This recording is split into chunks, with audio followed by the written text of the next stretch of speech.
오늘 본문은 하박국 2장 18절에서 20절입니다. 우리가 잘 알다시피 하나님은 유일하시고 진리이시며 참 신이십니다. 하나님 외의 모든 신들은 다 헛된 것입니다.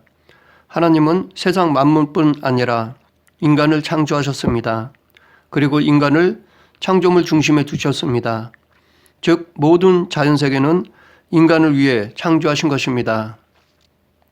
인간이 살아가는 도구로 활용하도록 하셨습니다.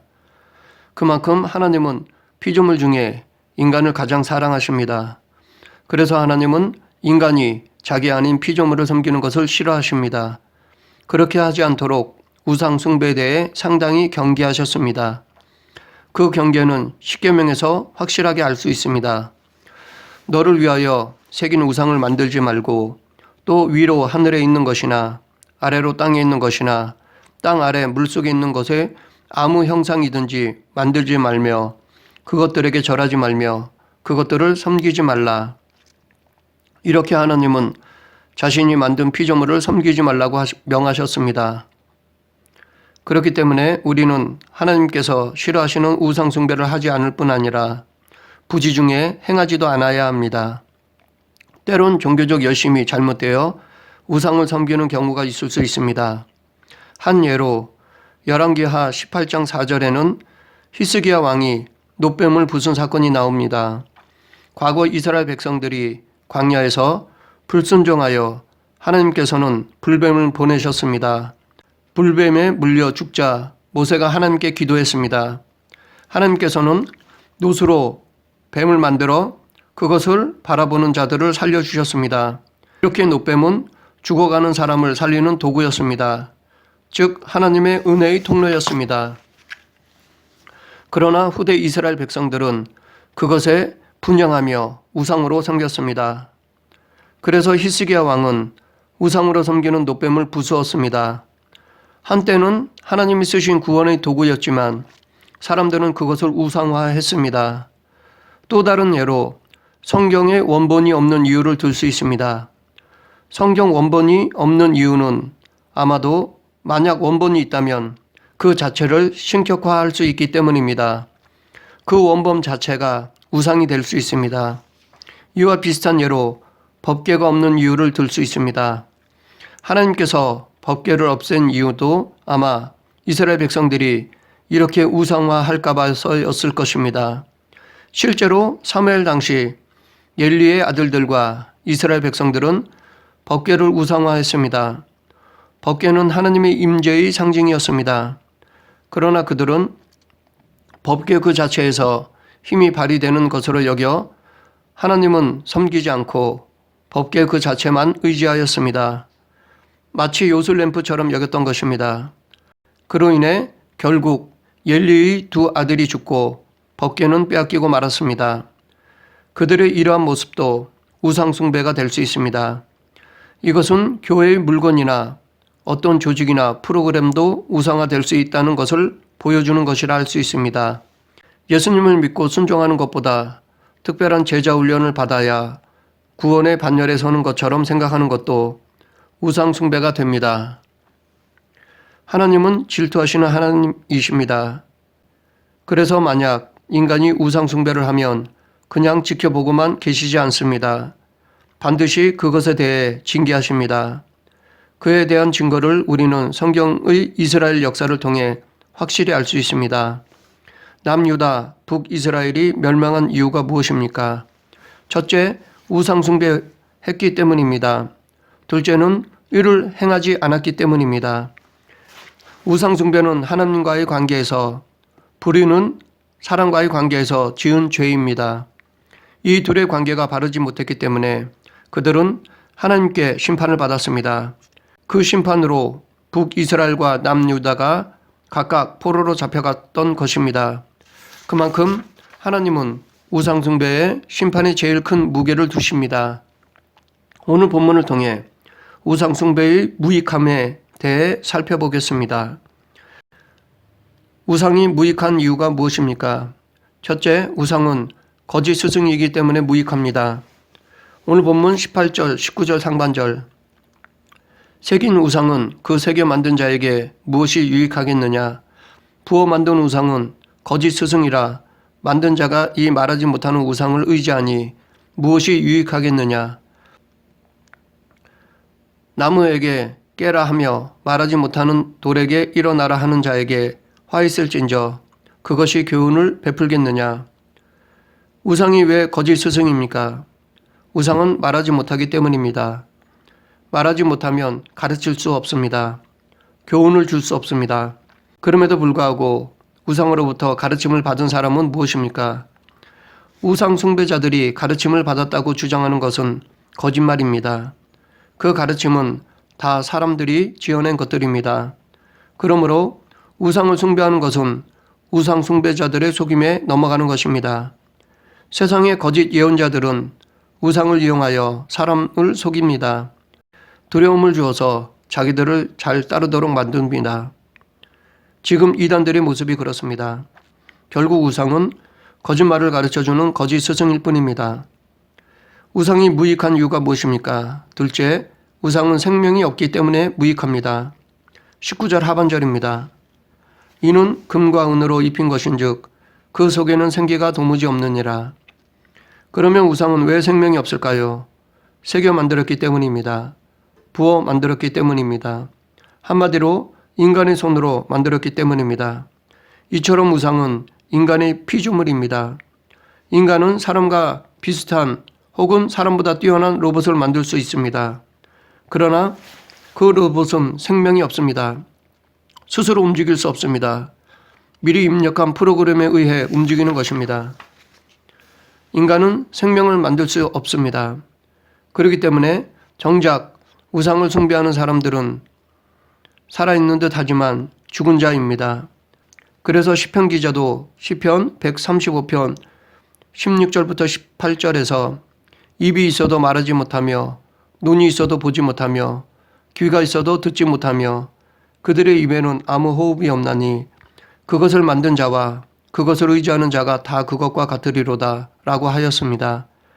여기서 다 그것과 같으리로다 라는 말은 우상을 만드는 자나 그것을 섬기는 자들은 죽은 우상과 같이 영적으로는 죽어있는 존재라는 것입니다. 죽은 사람은 누구를 도와줄 수 없습니다. 즉 아무것도 할 수 없습니다. 이처럼 우상은 죽어있기 때문에 능력이 없습니다. 우리를 도울 수 없습니다. 이것에 대해 이사야 선지자는 사람들이 주머니에서 금을 쏟아내며 은을 저울에 달아 도금장이에게 주고 그것으로 신을 만들게 하고 그것에게 엎드려 경배하며 그것을 들어 어깨에 메어다가 그의 처소에 두면 그것이 서 있고 거기에서 능히 움직이지 못하며 그에게 부르짖어도 능히 응답하지 못하며 고난에서 구원하여 내지도 못하느니라 라고 하였습니다. 이처럼 우상은 움직이지 못하고 응답하지 못하고 구원할 능력이 없습니다. 즉 우상은 할 수 있는 것이 아무것도 없습니다. 그렇기 때문에 우상을 믿는 것은 헛된 것이며 그것을 믿는 자들은 영이 죽어있는 상태입니다. 그럼에도 불구하고 사람들은 지금도 수많은 우상을 숭배하고 있습니다. 이렇게 헛된 우상 숭배에 빠져있는 이유가 무엇일까요? 사도 바울은 그 이유를 로마서 1장 21절부터 23절에서 하나님을 알되 하나님으로 영화롭게도 아니하며 감사치도 아니하고 오히려 그 생각이 허망하여지며 미련한 마음이 어두워졌나니 스스로 지혜 있다 하나 우준하게 되어 썩어지지 아니하는 하나님의 영광을 썩어질 사람과 금수와 버러지 형상의 우상으로 바꾸었느니라 라고 하였습니다. 여기서 두 가지 이유를 말하고 있는데 먼저 우상 숭배하는 사람들의 생각이 허망하기 때문입니다. 허망한 생각을 하는 자는 욕심에 끌리는 자들입니다. 욕심에 끌리면 거짓 유혹에 넘어지게 됩니다. 하나님보다 우상이 더 자기 욕심을 채워줄 것으로 믿게 됩니다. 그로 인해 우상을 숭배하는 것입니다. 그런데 하나님을 믿는다고 하는 사람도 정작 자기 욕심을 채우려고 하나님을 믿는다면 그 사람의 생각도 허망한 것입니다. 그 믿음은 헛된 것입니다. 자기 배를 채우기 위한 도구로 하나님을 믿는 것일 뿐이기 때문에 잘못된 믿음입니다. 다음은 미련한 마음이 어두워졌기 때문입니다. 미련한 마음은 그 속에 진리가 없기 때문이며 마음이 어두워진 것은 그 속에 빛이 없기 때문입니다. 즉 이들에게는 진리 되시고 빛 되신 예수 그리스도가 없기 때문에 우상을 숭배하는 것입니다.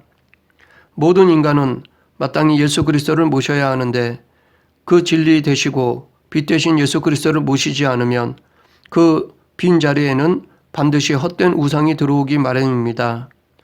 우상을 숭배하는 자들은 지금도 존재합니다. 그런데 이들은 자기들이 만든 우상을 숭배하면서도 스스로 지혜 있다라고 생각합니다. 그러나 참 지혜는 하나님을 경외하는 것입니다. 우리가 우상 숭배에 빠지지 않기 위해서는 정욕을 십자가에 못 박고 예수 그리스도를 마음에 모시고 하나님을 경외해야 할 것입니다. 우상은 헛된 것입니다. 그러면 여호와는 어떤 분이십니까? 20절입니다. 오직 여호와는 그 성전에 계시니 온 땅은 그 앞에서 잠잠할지니라 하시니라. 여기서 잠잠할지니라는 말은 들어라 라는 명령입니다. 들어라라고 명령한 것은 하나님께서 말씀하시겠다는 뜻입니다. 곧 내가 말할 테니 너희들은 들으라는 것입니다. 이렇게 우리가 믿는 하나님은 말씀하시는 하나님입니다. 하나님께서는 이스라엘 백성들을 애굽에서 데리고 나오기 위해서 모세를 부르셨습니다. 그런데 모세는 거듭 거절하였습니다. 모세가 자기를 말을 잘하지 못한다라고 핑계를 댔습니다. 이때 하나님께서는 이제 가라, 내가 내 입과 함께 있어야 할 말을 가르치리라 라고 말씀하셨습니다. 이처럼 하나님은 우리에게 가르쳐 주시는 분이십니다. 하나님은 우리에게 교훈하시는 분이십니다. 그런데 이렇게 가르치는 것은 살아있는 인격체만이 할 수 있습니다. 죽어있는 존재는 가르칠 수 없습니다. 자연현상이나 동물이 인간을 가르친다는 것은 수사학적인 표현일 뿐입니다. 이것들이 깨달음을 주는 것이 아니라 이것들을 통해 인간이 스스로 깨닫는 것입니다. 즉 하나님께서 자연에 담지해 놓은 교훈들을 우리들이 깨닫는 것입니다. 그러므로 오직 인간을 가르치는 것은 인격적인 존재입니다. 죽은 자는 말이 없습니다. 그러하기에 하나님께서 말씀하신다라는 것은 하나님이 살아계심을 의미하는 것이기도 합니다. 다윗은 하나님의 살아계심을 기도를 통해 고백했습니다. 다윗은 자기 부하들과 광야에 있을 때 나발의 목자와 양들을 돌봐주었습니다. 양털을 깎는 날이 되어 다윗은 부하를 보내어 보호해준 것에 대한 보답을 받고자 했는데 나발은 다윗을 모욕했습니다. 그래서 다윗은 부하들과 함께 무장을 하고 나발을 치러 가는데 길에서 나발의 아내 아비가일을 만났을 때 하나님께 드린 기도가 바로 내 주여 여호와께서 사시고 내 주도 살아계시거니와 내 주의 손으로 피를 흘려 친히 보수하시는 일을 여호와께서 막으셨으니 내 주의 원수들과 내 주를 해하려 하는 자들은 나발과 같이 되기를 원하나이다. 입니다. 여기서 다윗은 여호와가 살아계시기 때문에 자기의 원통함을 풀어주셨다라고 고백하였습니다. 이처럼 하나님은 살아계시기 때문에 문제를 해결해 주실 수 있습니다. 우리도 우리의 문제를 하나님 앞에 내려놓는다면 하나님께서는 우리의 원통함과 억울함을 해결해 주시고 위로해 주실 것입니다. 지금까지 살펴본 우상과 하나님과의 차이를 정리하면 먼저 우상은 사람의 피조물이며 죽어있고 무능합니다. 반면에 하나님은 사람의 창조자이시며 살아계시고 전능하십니다. 우리는 이 우상의 무능함과 하나님의 전능하심의 증거를 성경에서 얼마든지 찾아볼 수 있습니다. 한 예로 사무엘상 5장 1절부터 5절에 블레셋 사람에게 빼앗긴 언약궤입니다. 사무엘이 아직 어리고 엘리가 이스라엘의 제사장이었을 때 블레셋과 전쟁이 있었습니다. 1차 전쟁에서 이스라엘 백성들이 패했습니다. 이때 이스라엘의 4,000명가량이 죽었습니다. 그래서 실로에서 언약궤를 가져왔습니다. 사기가 충천한 이스라엘 백성들은 2차 전쟁을 치렀습니다. 그런데 여기서도 패하면서 언약궤까지 빼앗기고 말았습니다. 그 이유는 그들이 법궤를 우상화했기 때문입니다. 이스라엘 백성들은 법궤를 하나님과의 만남을 통로로 생각하지 않고 법궤 그 자체를 섬겼습니다. 그리고 블레셋 사람들은 빼앗은 법궤를 다곤 신전에 두었습니다. 그러나 다음날 다곤 신상이 언약궤 앞에 엎드려져 있었습니다. 그 다음날에도 엎드려졌는데 이번에는 머리와 두 손목이 끊어져 있었습니다. 그래서 이들은 법궤를 다른 곳으로 옮겼는데 법궤를 옮기는 곳마다 하나님의 징계가 있었습니다. 그래서 블레셋 사람들은 언약궤를 두려워했고 다시 이스라엘로 돌려보냈습니다.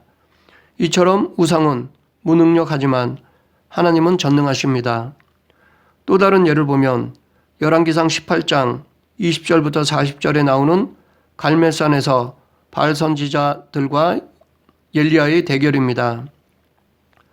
여기에 보면 바알 선지자들이 바알을 부르는데 그에 대한 응답을 다음과 같이 말하고 있습니다.